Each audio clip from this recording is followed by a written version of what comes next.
Hello, my relatives. Welcome to another program, The Eagle and the Condor. And today we will be honoring Indians of all tribes on their 50th anniversary reunion of having gone to Alcatraz 50 years ago on November 20th.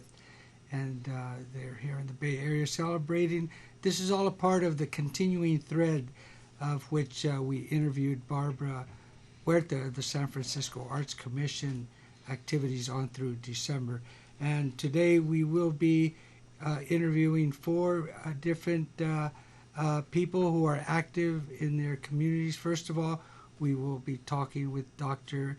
Leneda Warjak. She's an author of a new book, and she is also one of the leaders that was at Alcatraz that began November 20, 1969. So stay tuned on that interview.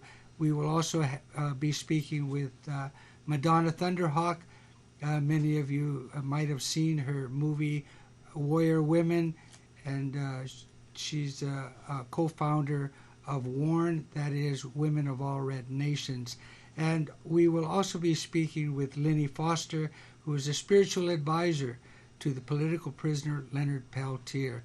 And lastly, we will be speaking with Mr. Bill Means of the International Indian Treaty Council and also president of Radio Keeley on the Pine Ridge Reservation in South Dakota.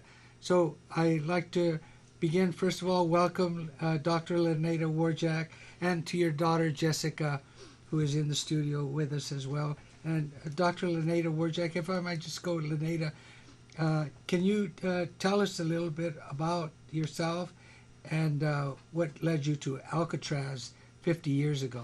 Oh my goodness, that's a long time, but I finally got this book out to explain everything that needs to be said. My journey began when I was 18 years old. I was a member of the I'm a member of the Shoshone-Bannock Tribes of Idaho, and I went on relocation to the San Francisco Bay Area as part of the Bureau of Indian Affairs relocation assimilation plan to assimilate us into the mainstream of American society as their way to do away with the Indian problem. So as a relocatee into the San Francisco Bay Area, it was all new. I was only 18, but I finally figured out what was going on, and I was able to get myself into the University of California at Berkeley, into the university there. You were the first? I was the first Native American student at the time, so I was able to recruit and bring in more Native Americans into the university, and we organized our campus organization. And from there, we joined the Third World Strike for our first interdisciplinary department of ethnic studies, which included Afro-Americans, Chicano, Asian, and of course Native American studies. So we were the first in the nation, and as soon as it happened at Berkeley, it went statewide to all the University of California systems. Fantastic. And you compressed some of that experience into your book. Can you give us a little reading of the book, for example? Just a few minutes to give the listeners, the viewers, a taste of what you do have in the book. Okay, Chapter 1, Untruths, Injustice, Misinformation, Inaccurate Media Portrayal, Political propaganda, legislation, and stereotyping are only some of the ways we have been victimized, including being subjected to the genocidal process. The dehumanizing and untruthful portrayal of events, our people, and status has had lasting negative and damaging effects. We need to make concerted efforts to correct, educate, and recognize the discriminatory and racist practices that still take place today. Respect for all members of the human race, and the elimination of biases, prejudices, and discriminatory practices must continue to be the goals we all strive for in the process of supporting strong moral and ethical principles that defy racism and injustice. And then I wanted to add in another chapter here. A positive mindset was practiced from an early age and throughout life to create and support the Native Indigenous paradigm. This was practiced through various activities appropriate to the circumstances, utilizing prayer, song, dance, ceremony, and everyday life when cooking, working, hunting, fishing, healing, and especially raising the children. For example, willow baskets were used to carry the babies because the willows carried the songs of the water flowing, and it was very soothing to the babies. These songs can be heard by babies who have not yet been taught to only use 5 senses. This is why children are so remarkable. My great-great-grandfather, Tuwababa, was Tukadika, and stated, "Our people learn from generation to generation, beginning at conception, the ways that teach you life's lessons. A mother must change her lifestyle through her love and compassion to accommodate the needs of the child. Every emotion, thought, and food that is ingested while pregnant is experienced by the child. Once the child is old enough, they will learn through trial and error. Good mentors will teach them the ways of nature. After you understand who you are and how to discipline yourself, you become your best friend or your worst enemy. You must always balance yourself with everything in the universe. There are teachings and ceremonies that make this possible. Listening to traditions and following prayer ways will help you keep your positive mind. Your mind will lead you down the path of goodness. We are all together in this life, and we can help each other through our prayers and encouragement." Oh, that's fantastic, Leneda. And you've gone from one rock to the other, from Alcatraz, the rock, and your experiences, life's journey, and now through Standing Rock. How was that feeling for you? As full circle, but 50 years of the same struggle. Right. When we took Alcatraz back in 1969, 50 years ago, then it was quite an inspiring event, not only for us that took the rock, but it acknowledged our identification as Native people, and many people started to re-identify and reconnect with our culture, our spirituality, and our ceremonies, dances, songs, everything that was made illegal back in 1890 by the U.S. Congress.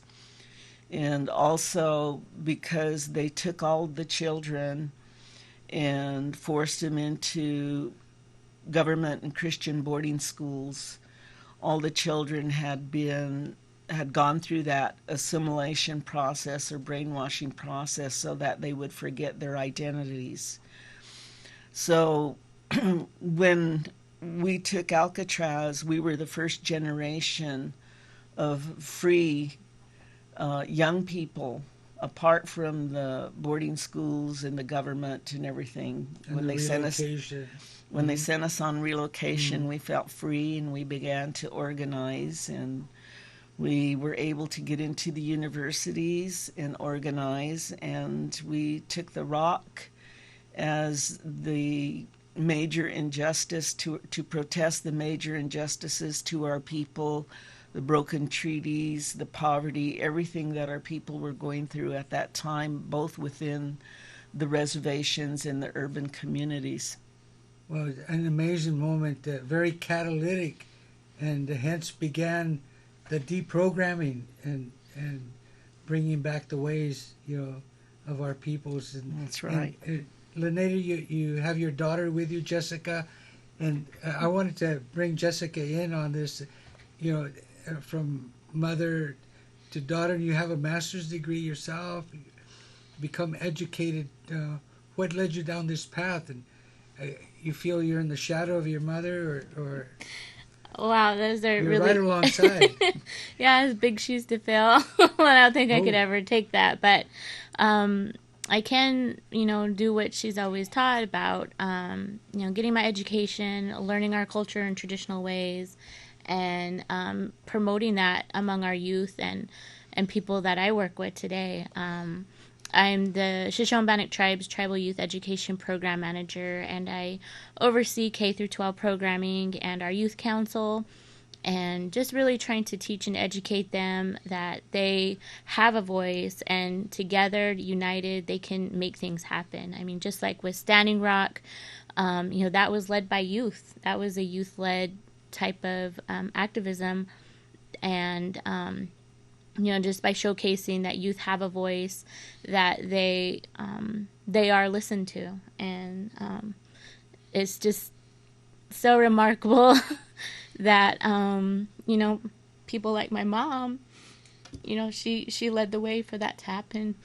Interesting, Jessica. I wanted to ask you: was that Haskell Oh yeah, College that you went to, and the Native program that you entered and you received a degree? Is it yeah, interesting? It was your mother that started it. the Yeah, model program in exactly. I went to out of Haskell. UC Berkeley. Yes. Yeah, I went to Haskell Indian Nations University, and I received my bachelor's degree in American Indian Studies, which, I read books about my mom going through that program, and it's just amazing to actually have her book and read it and know those stories.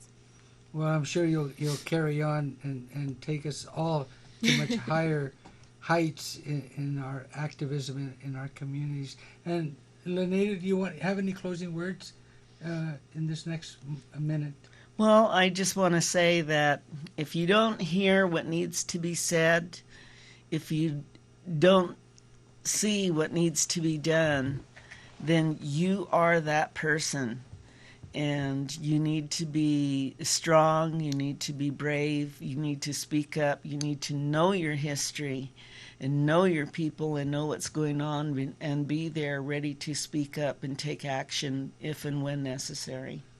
Thank you, Lenita. And on that note, my relatives, this Turkey Day, Thanksgiving, on Thanksgiving Day, let's remember when the Pilgrims landed at Plymouth Rock and met by Chief Massasoits and the Wampanoag peoples, and what ensued thereafter.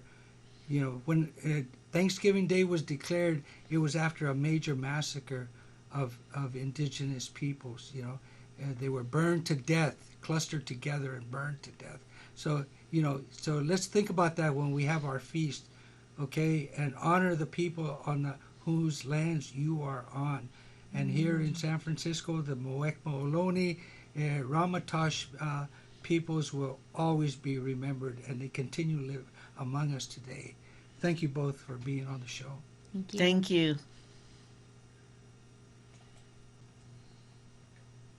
And my relatives, the book of Dr. Lenita Warjack is here, Native Resistance, an Intergenerational Fight for Survival and Life. So be sure to pick it up in Berkeley at East Wind Bookstore, and also at drwarjack.com. Okay, all one word, drwarjack.com, to take a look at the book. Hope.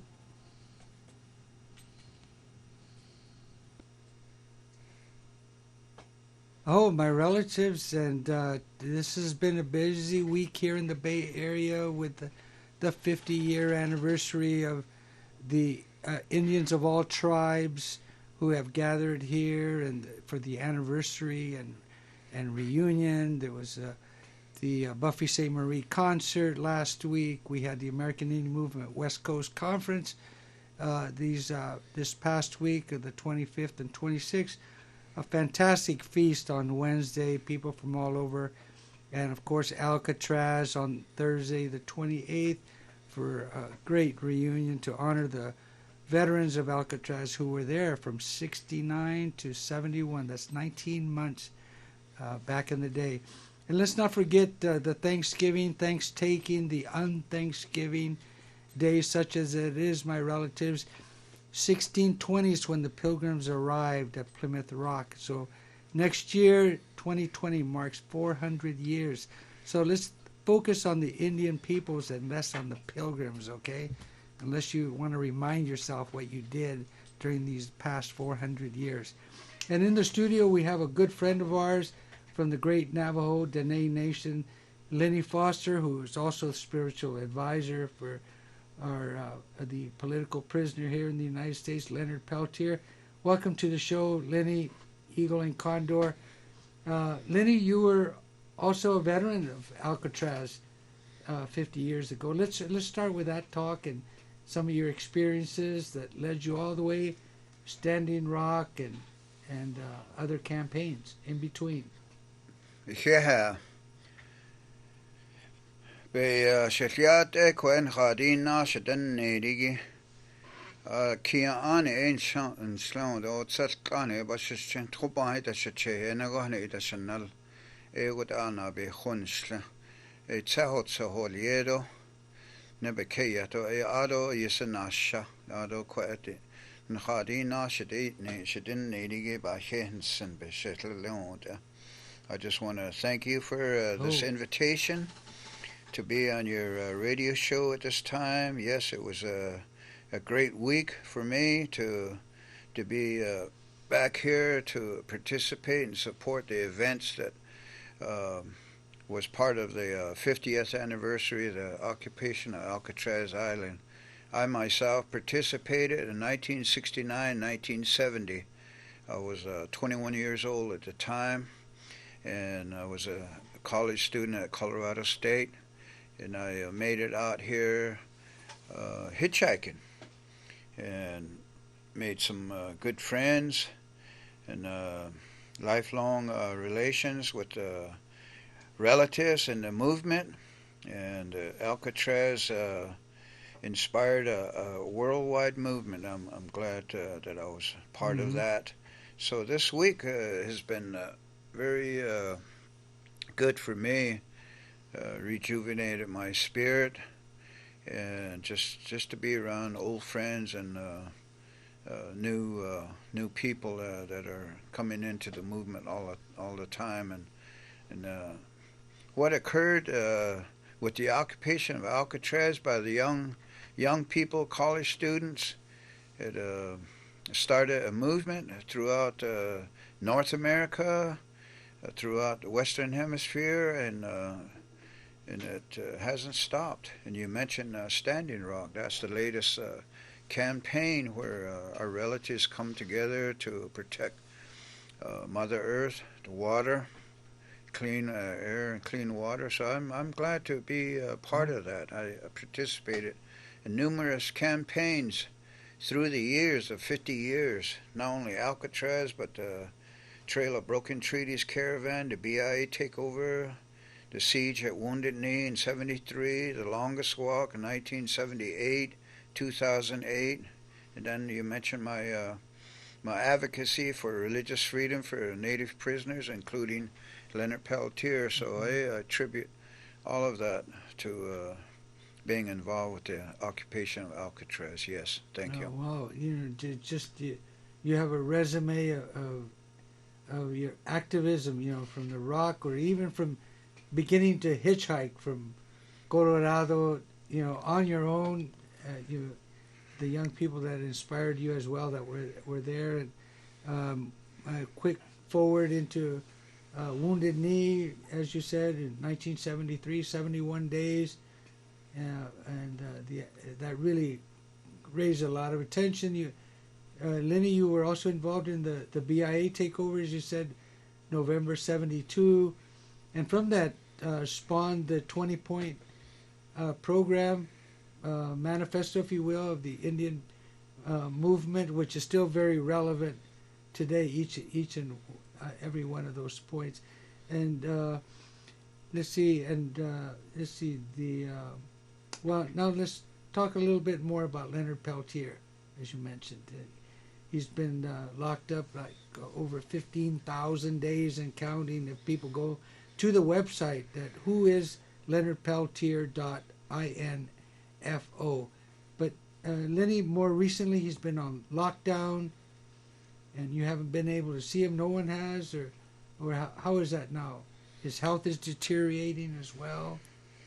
What can we do?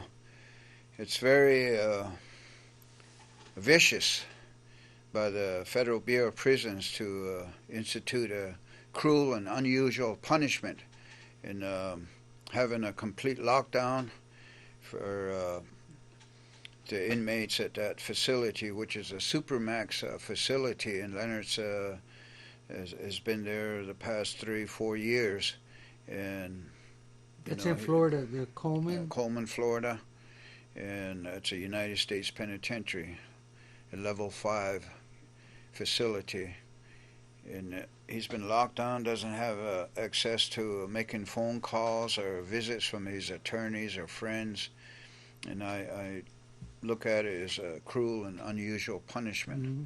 And it's been very difficult for him because he's experiencing ill health. He's going through diabetes. He recently had open heart surgery.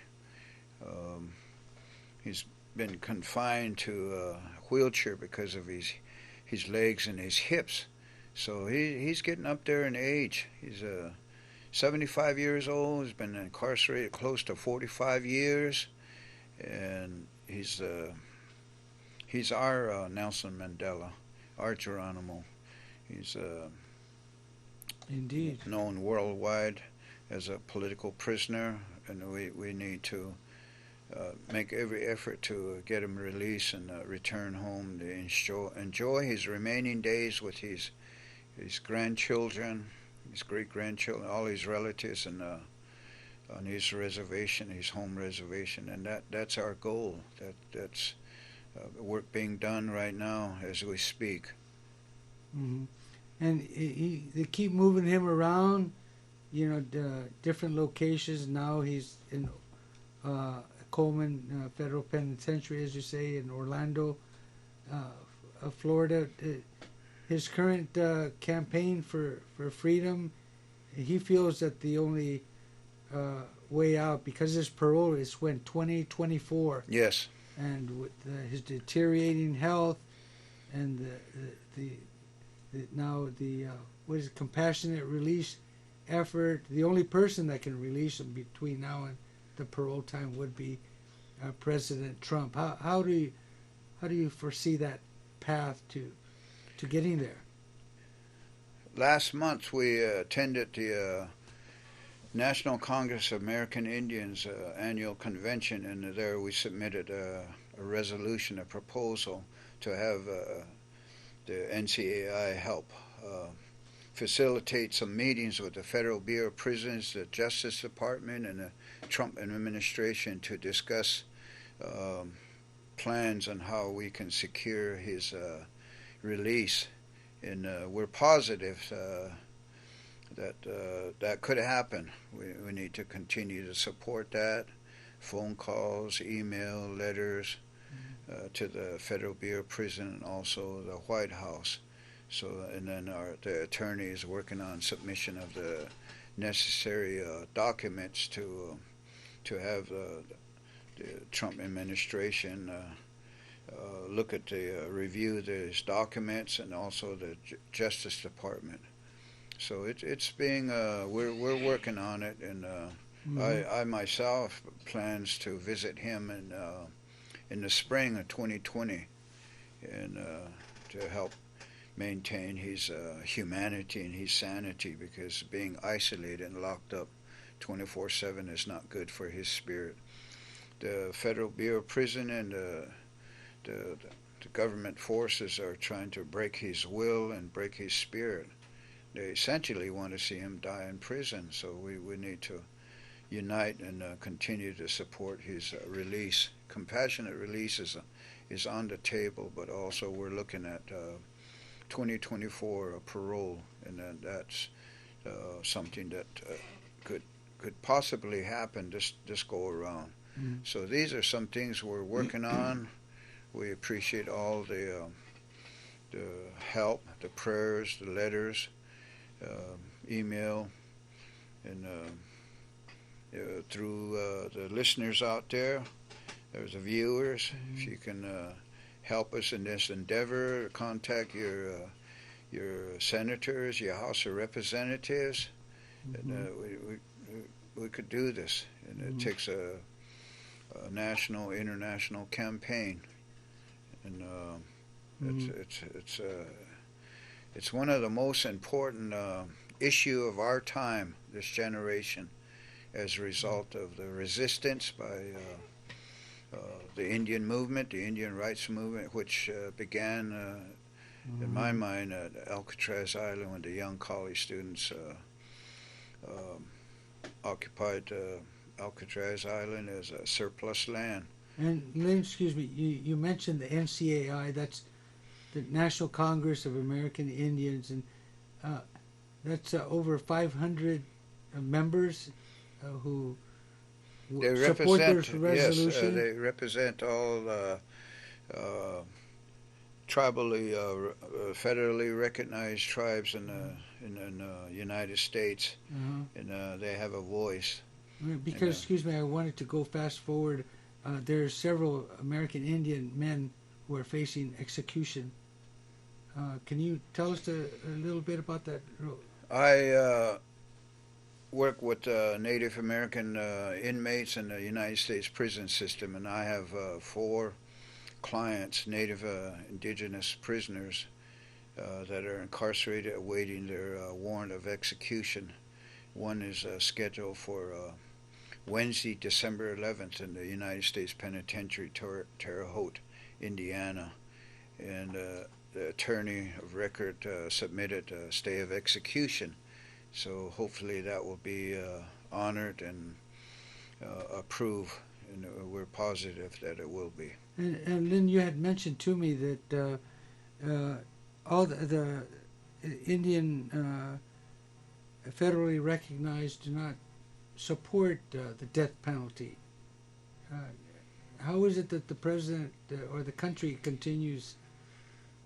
Well, Attorney General Barr made it a prerogative for the administration, basically a yes man for President Trump. So he wants to resume the execution in the Federal Bureau of Prison system.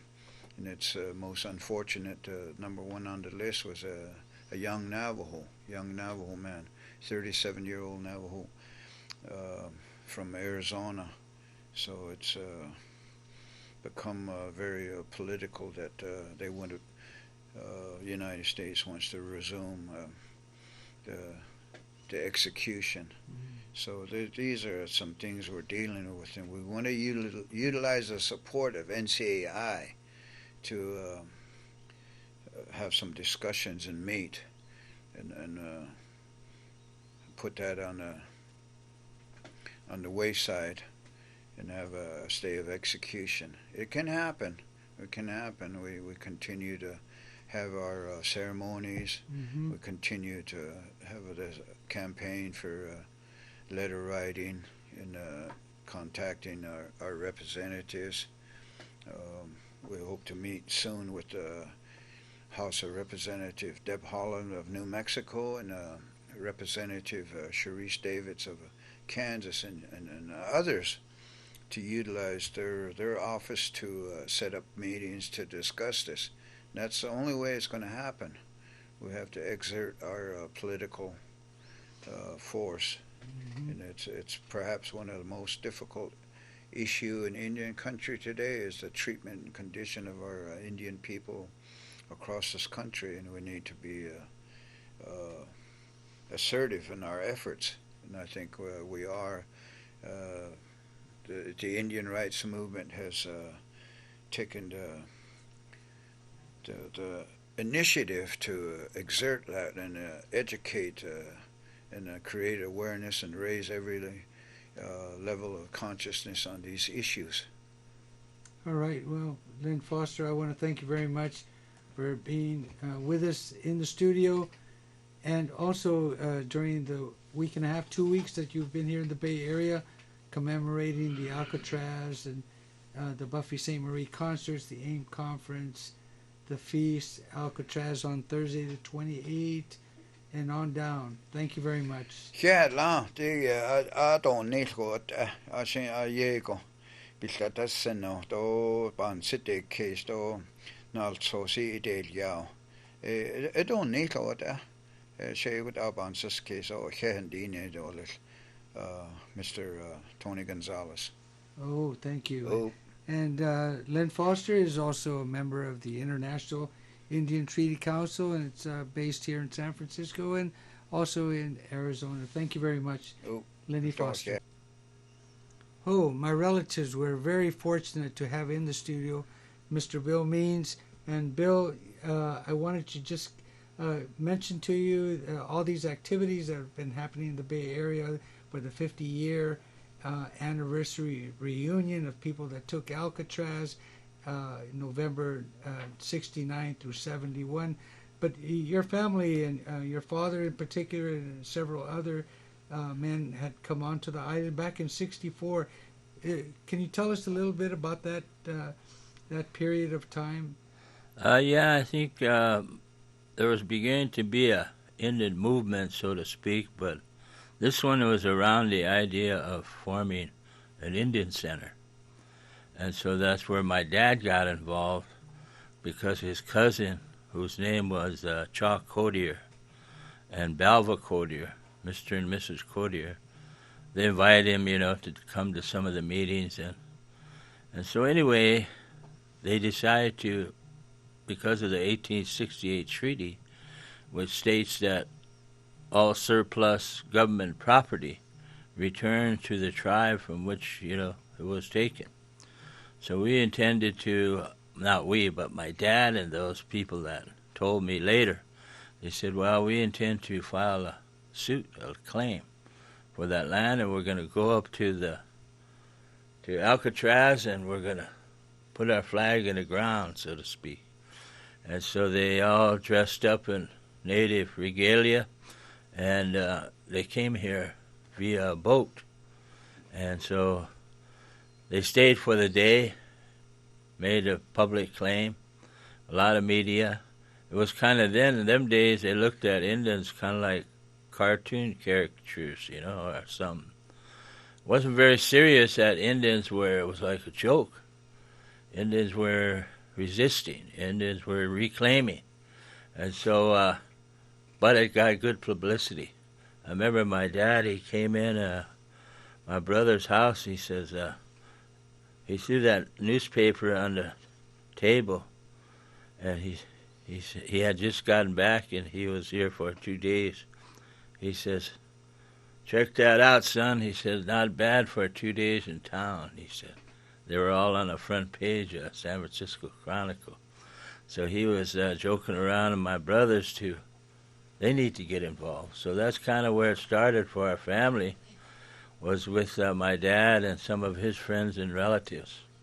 So it's kind of a very proud part of our family history to know that my dad was there, and followed up by out of that came the student uprising. 5 years later. Yeah.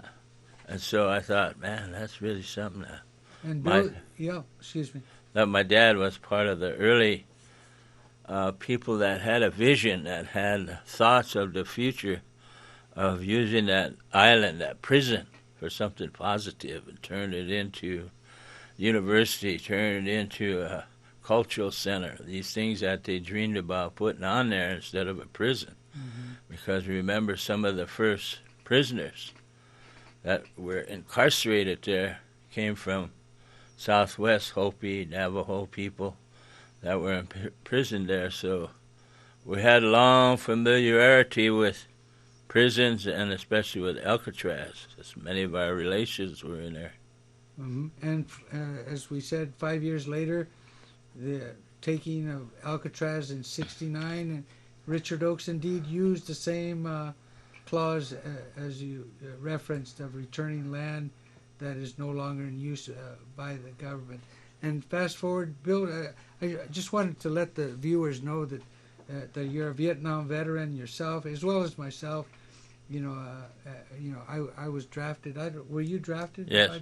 We were both drafted. We went through that experience, and I just had Madonna and her sisters, relatives on the show, and I had mentioned to them that my return from Vietnam, there was no ceremonial.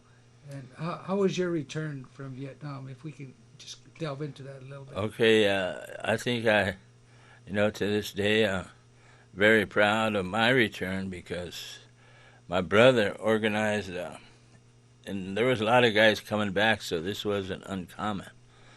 Part of our tradition is when a soldier comes back, they have an honoring. Give him an Indian name that he carries from battle, his time on the battlefield. He gets a name, and then they pray, and they have a dance, a powwow, a social dance to celebrate returning home.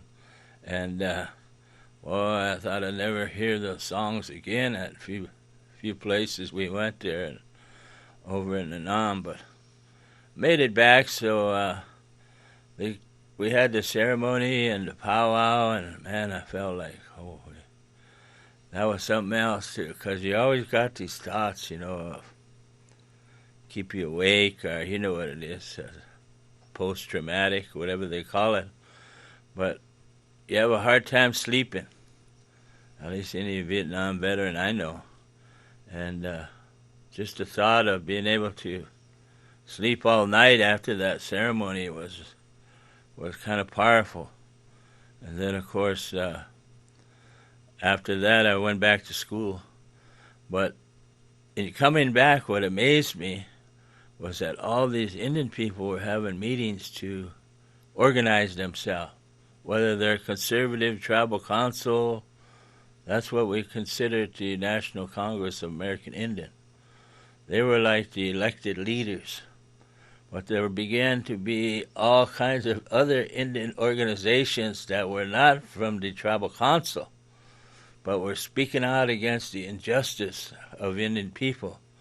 As when my auntie in Pine Ridge, she said, American Indian movement came to Pine Ridge and they turned on the light. She said, the light of freedom, the light of resistance, the light of our ancestors' Crazy Horse, Sitting Bull. I remember she said, the blood of Crazy Horse flows through these veins. And I want to know when the young men, are going to help us. Because we go to the BIA, we go all over, and nobody wants to help. But now we have these people call themselves AIM. They wear red bandanas. And they're willing to help. So she invited us to stay there on the reservation. And, of course, that night we went into Wounded Knee. They thought we came to take over the buildings. But we went right through Pine Ridge and took over the town. Actually, we weren't even have a takeover until the BIA police started shooting. And then we took cover there in Wounded Knee and began to, build our life and freedom without control of the FBI or BIA. We weren't under any jurisdiction except our own in Wounded Knee. So those are some things that developed a feeling of sovereignty, that feeling of self-determination. Mm-hmm. This came out during that time, and that flame started right here in the Bay. That flame of resistance, that flame of seeking to be a nation again. That feeling came out of Bay Area, from their organizing, their resistance. And we have to give a lot of credit to the young people, because many revolutions throughout the world, the young people are the ones that start, because they're tired of what's going on. They want to make a change before they go on to the next world, and so they say, we're going to make a stand right here, right now.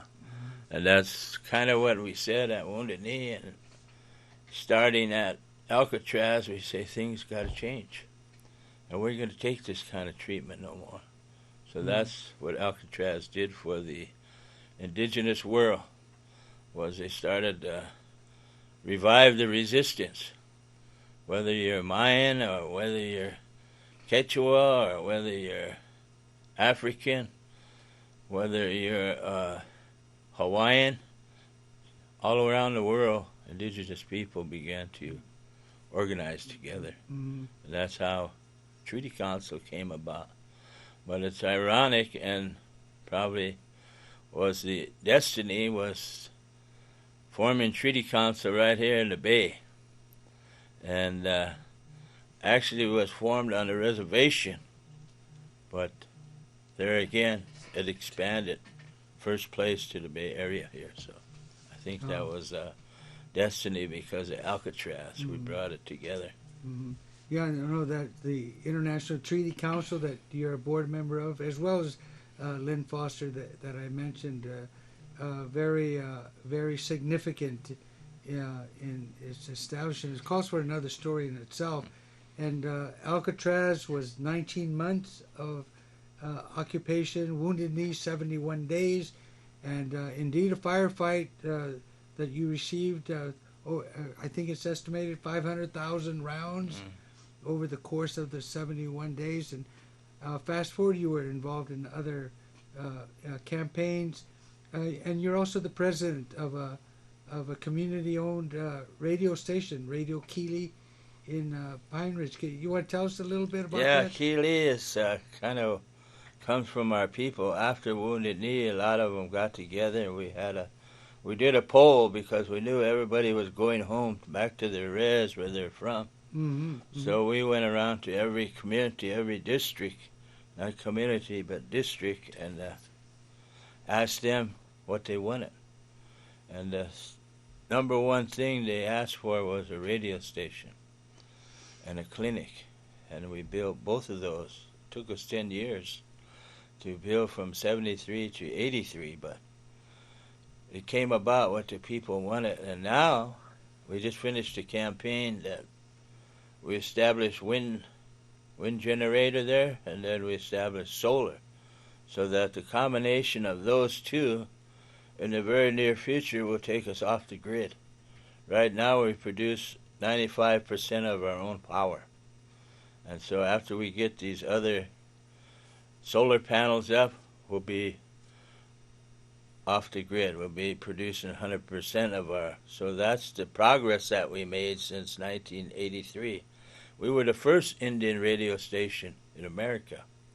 Now there's about 35, 40 of them.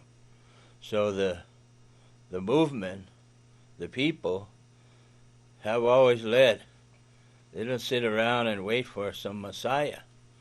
It was all built with volunteer labor. And we raised the money ourselves. Matter of fact, we didn't want a grant we turned down a grant from the tribe. We wanted to build something that we owned. And so the rest is history. Oh, yes, and thank you very much for that bit of information. International Indian Treaty Council was very much involved in the Geneva Conference in Switzerland in 1977. Fast forward led to the adoption of the Declaration of the Rights of Indigenous Peoples, adopted by the General Assembly in 2007. My relatives are coming to a close here. Just a reminder of Thanksgiving, Thanksgiving, on Thanksgiving Day that we've just had. Remember, 2020 will mark 400 years of the Plymouth Rock and the arrival of the Pilgrims. So let's focus on the Indian peoples and not so much on the Pilgrims from here on out. Okay, it's part of changing the narrative. That's it, my relatives. We'll see you again with Eagle and Condor.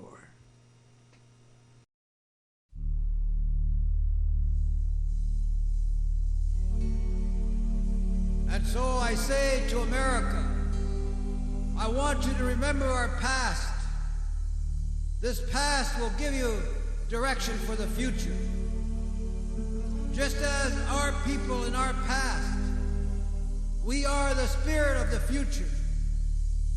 The spirit of this land lies rooted in the history of Native people.